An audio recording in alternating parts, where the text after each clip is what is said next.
Quand j'ai ramassé ce morceau de bois au Maroc, si vous voulez, ce morceau de cèdre en 1968, lors de mon premier voyage, mon voyage amoureux, qui a été vraiment mon choc avec le Maroc, si vous voulez, j'ai dit, en prenant ce morceau de bois, je ferai un jour un parfum qui s'appellera cèdre avec ça. Et c'était un parfum au cèdre, c'est la première ébauche de ce qui devait déclencher cette révolution, si vous voulez, de ce qui a été le retour de la pureté, de l'identification possible d'un matériau en parfumerie. C'est-à-dire ce bois, pâtisserie de bois, animal, doux, qui remplit l'air, si vous voulez, qui remplit d'une détente. Féminité du bois est un parfum, mais ce n'est pas simplement un parfum, c'est une nouvelle orientation totale de la parfumerie. Je dois dire qu'aucun parfum après Féminité du bois ne s'est fait de la même façon. Ça a bouleversé la donne de la parfumerie. Parce qu'un parfum, c'est quoi? C'est un accord de soi-même avec un désaccord, en ce qui me concerne. Mon désaccord est total, pour presque tout.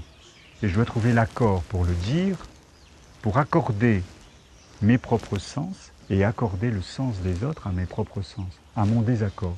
C'est-à-dire qu'il faut que je tourne les choses de telle façon que ce qui me paraît ridicule, démodé, vulgaire, je puisse le faire valoir avec les mots ou avec les essences qui donnent la clé de ce parfum et qui font qu'en fait, tout ça devient magique, si vous voulez. Tout ça devient beau, comme un roman, quelqu'un qui vous donne la justesse. La première fois, si vous voulez, c'était un habillage, c'est-à-dire qu'en fait, il a été maniéré par la première mouture, et que cette fois-ci, il a été déshabillé. Je le montre tel qu'il est, c'est-à-dire dans un flacon qui est le même flacon, une bouteille. Féminité du bois est devenue Féminité du bois, point.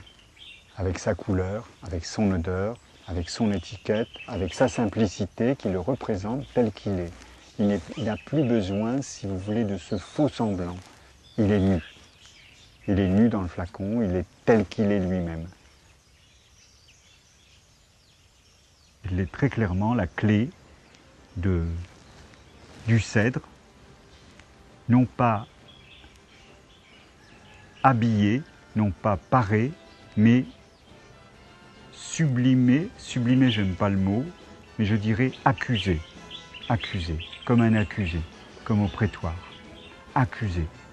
C'est un accusé, Féminité du bois. Je mets le bois en accusation. Et en accusation, je fais de cet accusé, disons que je suis le juge et que je suis amoureux du criminel. Voilà, c'est à peu près ça. C'est ça, une Féminité du bois. C'est un juge amoureux du criminel. C'est moi.